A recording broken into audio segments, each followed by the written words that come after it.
Hello class 10th, welcome to learn with Zenith Guru. मैं हूं निक्की पंडित और आज हम डिस्कस करने वाले हैं केमिकल इक्वेशन। ठीक है, पर केमिकल इक्वेशन को स्टार्ट करने से पहले आपको पता होना चाहिए कि केमिकल रिएक्शन क्या होता है। केमिकल रिएक्शन हम प्रीवियस क्लास में ऑलरेडी डिस्कस कर चुके हैं। ठीक है, अगर आपने अभी तक नहीं पढ़ा है तो पहले आप एक बार केमिकल रिएक्शन देख लो, उसके बाद केमिकल इक्वेशन पढ़ेंगे। ठीक है, तो देखो, केमिकल इक्वेशन होता है जब हम केमिकल रिएक्शन को इन टर्म्स ऑफ स्टेटमेंट या फिर सिंबल उसके टर्म्स में जब हम रिप्रेजेंट करते हैं तो हम उसको बोलते हैं केमिकल इक्वेशन। हमने कल रिप्रेजेंट किया था, ठीक है, केमिकल रिएक्शन को, जहां पे ए और बी के साथ रिएक्ट करके कोई प्रोडक्ट पी दे रहा था। बस हम उसी को क्या करेंगे, रिटन फॉर्म में जब लिखेंगे तो हम बोलेंगे वो हमारा केमिकल इक्वेशन बन गया है। ठीक है, तो यहाँ पे केमिकल इक्वेशन क्या है? It is the representation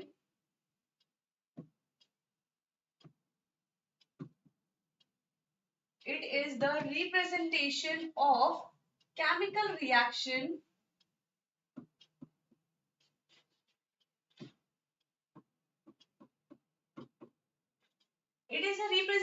of a chemical reaction in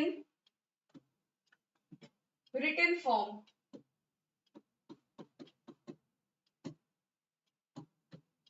और वो रिटन फॉर्म कौन सा हो सकता है? हम इसको स्टेटमेंट के फॉर्म में भी लिख सकते हैं, स्टेटमेंट फॉर्म। ठीक है, स्टेटमेंट के बाद आता है हमारा वर्ड, हम उसको वर्ड के फॉर्म में भी लिख सकते हैं एंड हम इसको सिंबल के फॉर्म में भी रिप्रेजेंट कर सकते हैं। क्लियर है? तो सबसे पहले क्या करेंगे, हम स्टेटमेंट के फॉर्म में इसको रिप्रेजेंट करके देखेंगे। स्टार्ट करते हैं।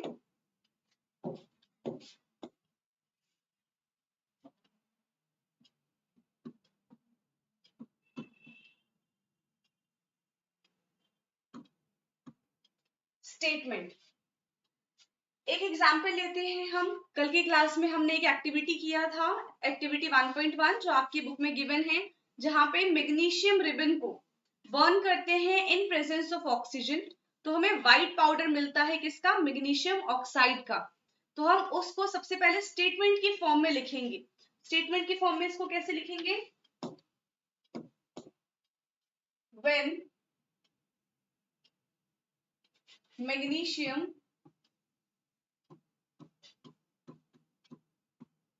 magnesium ribbon burned in presence of oxygen,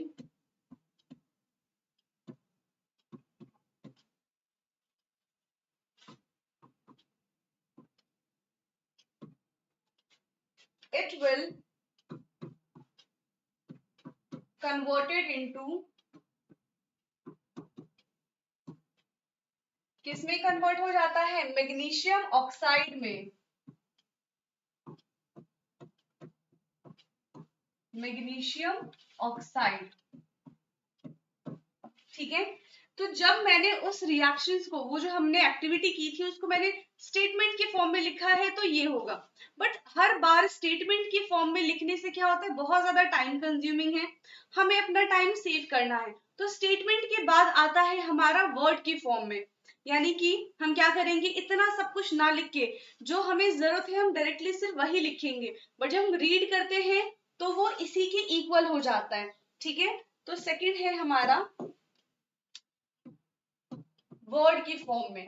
कैसे वर्ड की फॉर्म में? कैसे, यहां पे लिखेंगे मैग्नीशियम किसके साथ रिएक्ट कर रहा है? ऑक्सीजन के साथ। जब मैग्नीशियम ऑक्सीजन के साथ रिएक्ट करेगा तब हमें मिलेगा मैग्नीशियम ऑक्साइड।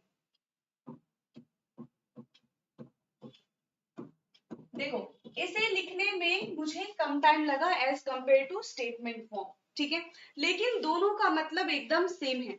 जब हम ऊपर वाले स्टेटमेंट को रीड करेंगे तो भी वही बात होगी, और अगर मैं इसको रीड करती हूँ तो कैसे रीड करूंगी, सेम है, when magnesium react with oxygen it will give magnesium oxide. लेकिन मुझे इसको लिखने में बहुत कम टाइम लगा। फिर वर्ड के बाद आता है हमारा सिंबल रिप्रेजेंटेशन। सिंबल रिप्रेजेंटेशन में और भी कम टाइम लगता है और वो एक हमारा एक्यूरेट रिप्रेजेंटेशन है, ठीक है। इसके बाद थर्ड आता है हमारा सिंबल। तो अब सिंबल रिप्रेजेंटेशन करने के लिए आपको सिंबल्स पता होने चाहिए, ठीक है। लेक्चर 1 में मैंने आपको सिंबल सिखाए थे कि कौन से एलिमेंट का क्या सिंबल है, कुछ एक्स्ट्रा सिंबल्स भी बताए थे और मैंने उसमें आपको कहा था कि सारे सिंबल्स पढ़कर आना, तभी आप इस टाइप की क्वेश्चन का आंसर कर पाओगे, ठीक है। तो सिंबल की फॉर्म में क्या होगा, मैग्नीशियम का सिंबल हमें पता होना चाहिए, तो मैं यहाँ पे लिख देती हूँ मैग्नीशियम प्लस ऑक्सीजन का रिप्रेजेंटेशन क्या होता है, O या फिर O2, बताओ। देखो ऑक्सीजन का रिप्रेजेंटेशन होता है O2। O अकेला एग्जिस्ट नहीं करता है, ठीक है, वो अनबैलेंस्ड होता है, तो इसलिए हम O2 की फॉर्म में ऑक्सीजन को रिप्रेजेंट करते हैं। तो मैग्नीशियम के साथ ऑक्सीजन रिएक्ट करेगा तो ये बन जाएगा हमारा MgO, मैग्नीशियम ऑक्साइड। अब इसको सिंबल की फॉर्म में लिखने के लिए मुझे बहुत कम टाइम लगा, है ना, और तीनों का मतलब सेम है, तीनों में कोई भी डिफरेंस नहीं है, ठीक है। अब देखो यहाँ पे एक चीज अगर आपने नोटिस की है, यहाँ पे मैग्नीशियम एक है, ठीक है, लेफ्ट हैंड साइड पे, तो राइट हैंड साइड पे भी हमें एक ही मैग्नीशियम देखने को मिल रहा है, ये तो सही है। लेकिन यहाँ पे 2 ऑक्सीजन है, तो हमने यहाँ पे 2 ऑक्सीजन क्यों नहीं लिखा, तो इसका मतलब हमारा प्रोडक्ट गलत है, नहीं, यहाँ पे हमारा प्रोडक्ट गलत नहीं है, बट ये बैलेंस्ड नहीं है। ये कैसे रिएक्शन है, दिस इज unbalanced reaction।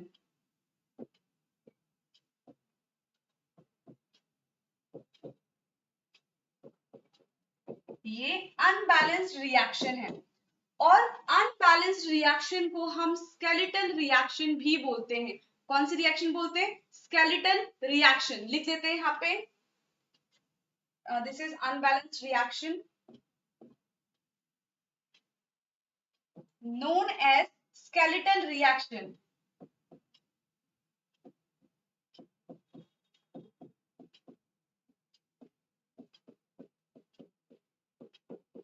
इसको हमने कहा है स्केलेटल रिएक्शन। अब ये जो स्केलेटल रिएक्शन है, अब हमें इसको बैलेंस करना है, इसको बैलेंस कैसे करेंगे और बैलेंस करने की जरूरत क्यों है, हम ऐसे भी तो छोड़ सकते हैं।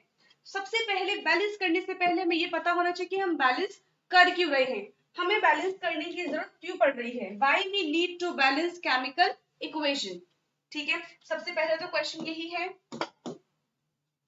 क्वेश्चन क्या है, why we need to balance chemical equation. तो देखो इसका आंसर आप 9th क्लास में ऑलरेडी पढ़कर आ चुके हो कि हमें केमिकल इक्वेशन को बैलेंस करने की जरूरत क्यों है। 9th क्लास में आपने पढ़ा था क्या, मास can neither be create nor be destroyed. तो यहाँ पे क्या है, लेट्स सपोज कि एक रिएक्शन मैंने लिखा है, मैग्नीशियम वाला ही ले लेते हैं, Mg plus O2 will give MgU, ठीक है। हम अभी सबका सिंपल मास लेके चलते हैं, मान लेती हूँ कि ये कितना हो जाएगा, अगर मैं मैग्नीशियम का मास लेके चलूं तो ये 24 मास है इसका, ठीक है।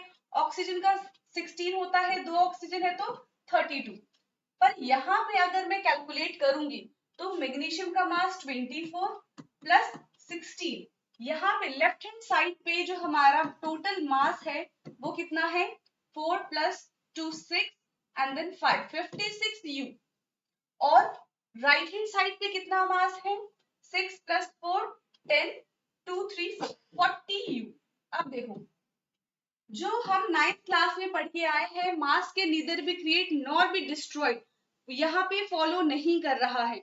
अब इसको हमें फॉलो करवाना है, यहाँ पे 56 था और यहाँ पे 40 प्रोडक्ट मिला है, तो बाकी का 16 कहाँ गया, ना क्रिएट कर सकते हैं ना लॉस हो सकता है, बट यहाँ पे हमें लॉस होता हुआ नजर आ रहा है। तो इसी इक्वेशन को मेंटेन करने के लिए हम क्या करते हैं, इस केमिकल रिएक्शन को बैलेंस करेंगे। ठीक है, देखते हैं बैलेंस करने के बाद हमारा मास एक्यूरेट आता है या नहीं आता। बैलेंस कैसे करेंगे, यहाँ पे 2 ऑक्सीजन है तो मुझे यहाँ पे भी 2 ऑक्सीजन करना पड़ेगा, है ना। अब क्या कर सकते हैं, क्या मैं इधर 2 की मल्टीप्लीकेशन कर दूं, नहीं, हम कभी भी जो हमें क्वेश्चन दिया गया होता है उसको चेंज नहीं कर सकते। यहाँ पे मल्टीप्लीकेशन 2 की करना गलत है, या फिर Mg2O ये भी लिखना गलत है। ठीक है, तो हम कैसे चेंज करेंगे जिससे मेरा left hand side right hand side के बराबर आ जाए। तो इसके लिए बहुत इजी तरीका है, क्या करेंगे, जो भी आपको क्वेश्चन दिया गया है उसको क्या करें, एक बॉक्स के अंदर डाल देते हैं। ठीक है, ये एक मैग्नीशियम है, अब इस बॉक्स के अंदर हम कोई चेंज नहीं करेंगे। यहाँ पे भी मैंने बना दिया बॉक्स, जो भी चेंज करेंगे हम इस बॉक्स के बाहर करेंगे। ये बन गया MgO। जो भी चेंज करना है कहाँ करेंगे, बॉक्स के बाहर करेंगे। और हमेशा हम मल्टीप्लीकेशन कर रहे हैं, ठीक है, तो कहाँ पे करेंगे, आगे करेंगे, कभी भी यहाँ पे किसी की मल्टीप्लीकेशन नहीं करेंगे, ऐसे नहीं करेंगे। ठीक है, हमेशा फ्रंट पे मल्टीप्लाई होता है, ना ही सेंटर पे होगा और ना ही बैक साइड में होगा, सिर्फ फ्रंट में होगा। अब इसको बैलेंस करना है, बॉक्स के अंदर कुछ भी चेंज नहीं करना है। ठीक है, सबसे पहले हम 2 टेबल बनाएंगे, एक बनाएंगे हम लेफ्ट हैंड साइड वाला और एक बनाएंगे हम राइट हैंड साइड के लिए। लेफ्ट हैंड साइड में क्या है, जितने भी एलिमेंट है सबसे पहले हम उसको लिख देंगे। कौन कौन से एलिमेंट है, यहाँ पे है मैग्नीशियम और ऑक्सीजन, यहाँ पे भी है मैग्नीशियम और ऑक्सीजन। कितने मैग्नीशियम है लेफ्ट हैंड साइड में, सिर्फ 1, तो 1 लिखेंगे। ऑक्सीजन कितने हैं, 2, तो यहाँ पे हम करेंगे 2। यहाँ पे मैग्नीशियम है 1 और ऑक्सीजन भी है 1। ठीक है, सबसे पहले हम उस एलिमेंट को बैलेंस करने की कोशिश करते हैं जो कि रिएक्शंस में सबसे ज्यादा दिए होते हैं, सबसे ज्यादा एटम जिसके प्रेजेंट होते हैं। तो यहाँ पे तो मैग्नीशियम ऑलरेडी बैलेंस्ड है, इसको बैलेंस करने की कोई जरूरत नहीं है। किसको बैलेंस करेंगे हम, ऑक्सीजन को बैलेंस करेंगे। ऑक्सीजन को बैलेंस करने के लिए यहाँ पे 2 है तो मुझे भी यहाँ पे 2 ऑक्सीजन चाहिए। मैं क्या करूंगी, इस पूरे इक्वेशन में अगर मैं 2 की मल्टीप्लाई कर दूं, 2 ऑक्सीजन करने के लिए 2 की मल्टीप्लीकेशन करनी पड़ेगी, तो इज इक्वल टू 2 हो जाएगा। अब देखो 2 की मल्टीप्लीकेशन कहाँ कर सकते हैं, सेंटर में कर नहीं सकते हैं क्योंकि ये बॉक्स अब बंद हो गया। बॉक्स के अंदर कोई चेंजेस नहीं करने हैं, बॉक्स के बाहर करना है। हम बैक साइड में कोई भी चेंजेस नहीं कर सकते, जो भी करना है हमें फ्रंट में ही करना है। तो अगर मैं यहाँ पे 2 कर दूं तो 2 का क्या मतलब हो जाएगा, देखो यहाँ पे इस 2 का मतलब है कि 2 तो मैग्नीशियम है और 2 ही ऑक्सीजन है ना। यहाँ पे क्या है, 2 मैग्नीशियम है और 2 ही ऑक्सीजन है। अब देखो यहाँ पे कितने हो गए, यहाँ पे भी 2 से मल्टीप्लीकेशन किया तो 2 मैग्नीशियम हो गया और 2 ऑक्सीजन हो गया। अब यहाँ पे मैग्नीशियम जो पहले बैलेंस था अब वो अनबैलेंस हो गया, तो अब हमें फिर मैग्नीशियम को भी बैलेंस करना पड़ेगा। तो क्या करूंगी मैं, मैग्नीशियम में भी 2 की मल्टीप्लीकेशन कर देती हूँ तो ये भी 2 हो जाएगा। इस मैग्नीशियम में बैक साइड में मल्टीप्लीकेशन नहीं कर सकते बट फ्रंट साइड में कर सकते हैं। तो अब देखो यहाँ पे 2 मैग्नीशियम है, यहाँ पे भी 2 मैग्नीशियम है, 2 ऑक्सीजन और यहाँ पे भी 2 ऑक्सीजन है। अब ये एक बैलेंस्ड रिएक्शन है। ठीक है, तो यहाँ पे हम फाइनली यहाँ पे लिख सकते हैं 2 Mg plus O2 will give 2 MgO and this is balanced reaction.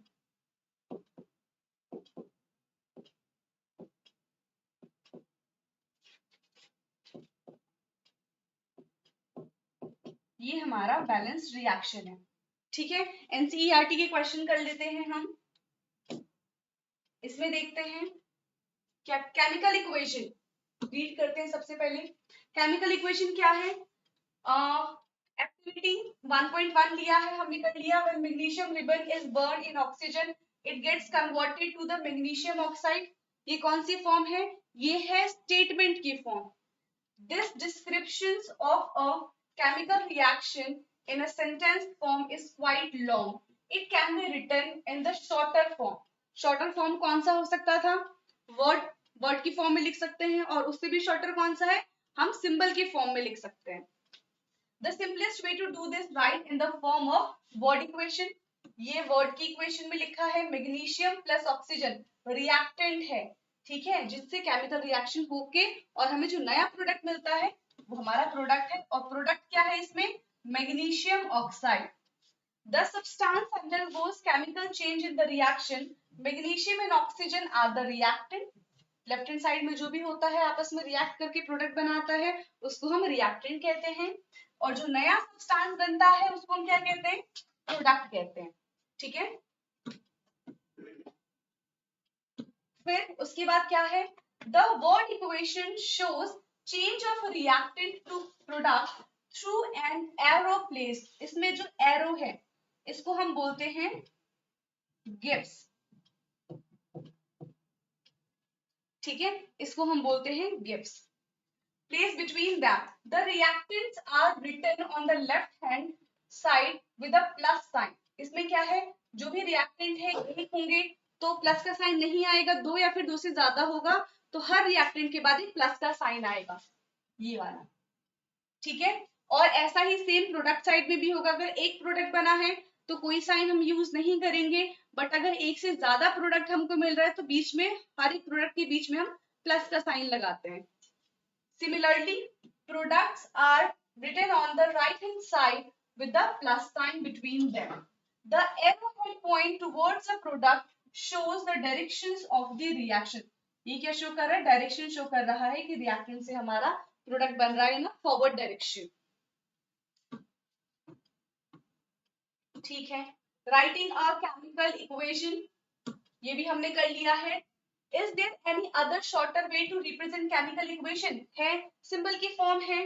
Chemical reactions can be made more concise and useful if we use the chemical formula instead of word. A chemical equation represents a chemical reactions. If you recall formula of magnesium, oxygen and magnesium oxide, अगर हमें इनके symbols पता होंगे, formula कैसे बनता है वो पता होगा, तो हमारे लिए ये चीज करना और भी ज्यादा इजी हो जाएगा। अब इन्होंने क्या किया, magnesium plus oxygen will give NgO, यानी कि मैग्नीशियम ऑक्साइड, ठीक है। Count and compare the number of atom of each elements on the left hand side and right hand side. अब क्या करेंगे, हम नंबर ऑफ एलिमेंट काउंट करेंगे कि लेफ्ट हैंड साइड में कितने एलिमेंट्स हैं और राइट हैंड साइड में कितने एलिमेंट्स हैं। Is the number of atom of each elements are the same on the both side.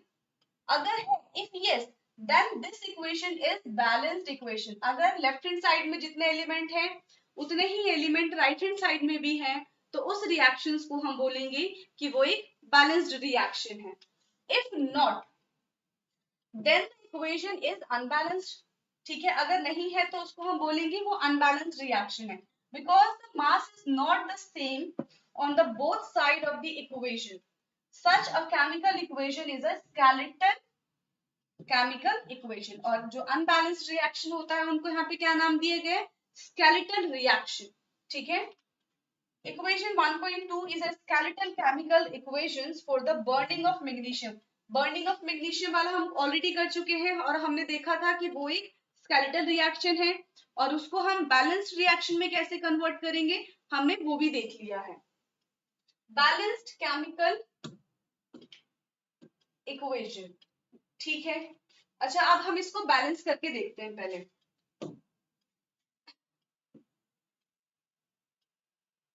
देखते हैं कि ये बैलेंस है कि नहीं है।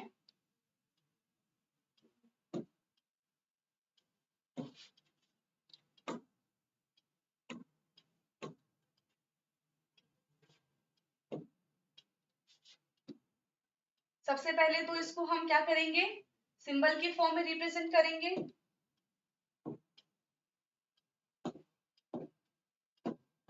सिंबल की फॉर्म में सबसे पहले देखते हैं, जिंक है, जिंक का सिंबल क्या होता है, Zn, तो ये है हमारा Zn। प्लस सल्फ्यूरिक एसिड का फॉर्मूला होता है H2SO4, सल्फ्यूरिक एसिड है H2SO4 will give zinc sulphate, यानी कि ZnSO4, और हम इसका फॉर्मूला बना भी सकते हैं। क्या है देखो, जिंक सल्फेट, तो जिंक का सिंबल है Zn, सल्फेट का होता है SO4, जिंक का वैलेंसी होता है 2 और सल्फेट की भी वैलेंसी होती है 2। क्रॉस मल्टीप्लिकेशन करेंगे तो बनेगा Zn2SO4 का होल ट्वाइस, 2 से 2 कट जाएगा और फाइनली हमारा फॉर्मूला बनेगा ZnSO4। ठीक है, तो यहाँ पे मैंने डायरेक्टली लिख लिया है, जिंक सल्फेट का फॉर्मूला है ZnSO4 और हाइड्रोजन होता है हमारा H2। अब देखना है ये बैलेंस है तो बहुत अच्छी बात है, और अगर बैलेंस नहीं है तो इसको हम बैलेंस करेंगे। यहाँ पे क्या सिखाया था, सबसे पहले left hand side and then right hand side. आप इसको चाहो तो स्टेप बाय स्टेप भी कर सकते हो और इसको हम सिंगल स्टेप में भी कर सकते हैं। ठीक है, तो सारे एलिमेंट्स लिख लेंगे हम, जिंक है, हाइड्रोजन है, सल्फर है, ऑक्सीजन है। यहाँ पे भी जिंक है, हाइड्रोजन है, सल्फर है एंड ऑक्सीजन है। कितने जिंक है यहाँ पे, 1 जिंक है, हाइड्रोजन 2, सल्फर 1 एंड ऑक्सीजन 4। ठीक है, सेम इस साइड देख लेते हैं, जिंक है 1, हाइड्रोजन 2, सल्फर 1 एंड ऑक्सीजन 4। अब देख के बताओ क्या ये रिएक्शन बैलेंस है कि नहीं है। देखो मुझे तो सारी साइड इक्वली दिख रहे हैं, जितना लेफ्ट हैंड साइड में है उतना ही राइट हैंड साइड में भी है, तो this is already balanced, so this is a balanced reaction।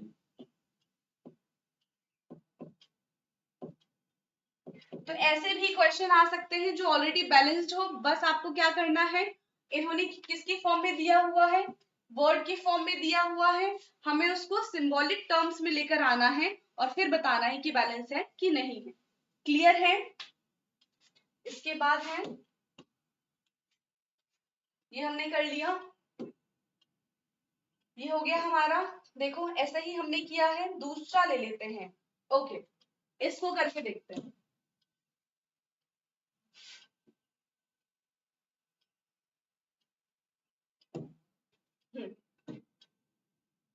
इसको करते हैं, पहले आप करिए, इसको देखिए आपसे हो पा रहे हैं क्वेश्चन कि नहीं हो पा रहे हैं।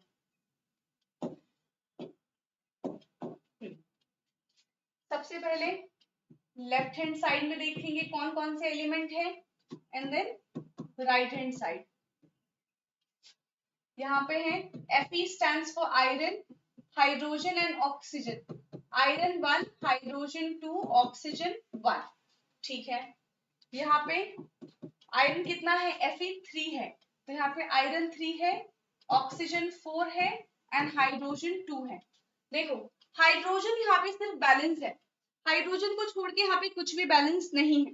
हम कहाँ पे चेंजेस नहीं कर सकते, उसको हम बॉक्स बना देते हैं। अगर स्टार्टिंग में आपको कंफ्यूजन हो रही है तो सबसे पहले बॉक्स बनाओ और बॉक्स के अंदर हम कोई भी चेंजेस नहीं कर सकते हैं, जो भी चेंजेस करेंगे हम बॉक्स के बाहर ही करेंगे। ठीक है, क्या बताया था, जिस एलिमेंट के सबसे ज्यादा एटम्स प्रेजेंट होंगे, जो सबसे ज्यादा प्रेजेंट होगा उसको सबसे पहले बैलेंस करेंगे हम। यहाँ पे सबसे ज्यादा है ऑक्सीजन, उससे फर्क नहीं पड़ता लेफ्ट हैंड साइड हो या फिर राइट हैंड साइड हो, किसी की साइड भी हो सकता है, बस वो ज्यादा होना चाहिए। ठीक है, ऑक्सीजन को बैलेंस करते हैं। यहाँ पे 4 ऑक्सीजन है, ठीक है, और मुझे इधर 4 ऑक्सीजन करना है, तो 4 की मल्टीप्लीकेशन कर दूं तो 4 हो गया, और यहाँ पे दोनों में ऑक्सीजन किधर की साइड दिख रहा है, सिर्फ वाटर के पास ही ऑक्सीजन है, तो चेंजेस भी हम इधर ही कर सकते हैं। तो यहाँ मुझे ऑक्सीजन 4 करने के लिए आगे 4 की मल्टीप्लीकेशन करनी पड़ेगी। अब टोटल 4 ऑक्सीजन हो गया, ठीक है, लेकिन 4 ऑक्सीजन करते ही हाइड्रोजन लेफ्ट हैंड साइड में 8 हो गया, तो यहाँ पे मैं क्या करूंगी, इधर भी 4 की मल्टीप्लीकेशन हुई है और हाइड्रोजन 8 हो गया। ठीक है, और यहाँ पे हाइड्रोजन अब 2 ही है। अब सबसे ज्यादा क्या हो गया, हाइड्रोजन हो गया। अब हम हाइड्रोजन को बैलेंस कर लेते हैं। यहाँ पे 8 हाइड्रोजन करने के लिए मुझे 4 से मल्टीप्लीकेशन करना पड़ेगा, तो इधर भी 8 हाइड्रोजन हो जाएगा। तो यहाँ पे क्या करूंगी मैं, 4 से मल्टीप्लीकेशन कर देती हूँ। अब देखो ऑक्सीजन बैलेंस्ड है, 4 ऑक्सीजन 4 ऑक्सीजन, 8 हाइड्रोजन 8 हाइड्रोजन, दोनों चीजें बैलेंस है। अब क्या बैलेंस नहीं है, आयरन Fe बैलेंस नहीं है, क्योंकि यहाँ पे आयरन अकेला है, इसको बैलेंस करना बहुत ही इजी है। ठीक है, इसको बैलेंस करने से कोई भी चीज अनबैलेंस नहीं होगी। देखो यहाँ पे 3 है, तो मुझे इधर भी 3 से मल्टीप्लीकेशन करना पड़ेगा। 3 से मल्टीप्लीकेशन करते ही ये भी 3 हो जाएगा, तो यहाँ पे मैंने कर दिया 3 से मल्टीप्लीकेशन। अब आप देखो ये बैलेंस है कि नहीं है, लिख लेते हैं ना दोबारा से। ये तो हमारा अनबैलेंस वाला था। देखो यहाँ पे भी आयरन अब 3 हो गया, यहाँ पे भी 3 है, बैलेंस्ड है। हाइड्रोजन 8 है, यहाँ पे भी हाइड्रोजन 8 है, बैलेंस। Oxygen 4 balance. ऊपर भी आप चाहो तो देख लो, आयरन 3 है, वहां पे भी 3 आयरन है, और हाइड्रोजन 8 है, यहाँ पे भी हाइड्रोजन 8 है, ऑक्सीजन 4 है, और यहाँ पे भी ऑक्सीजन 4 है। तो दिस इज बैलेंस्ड।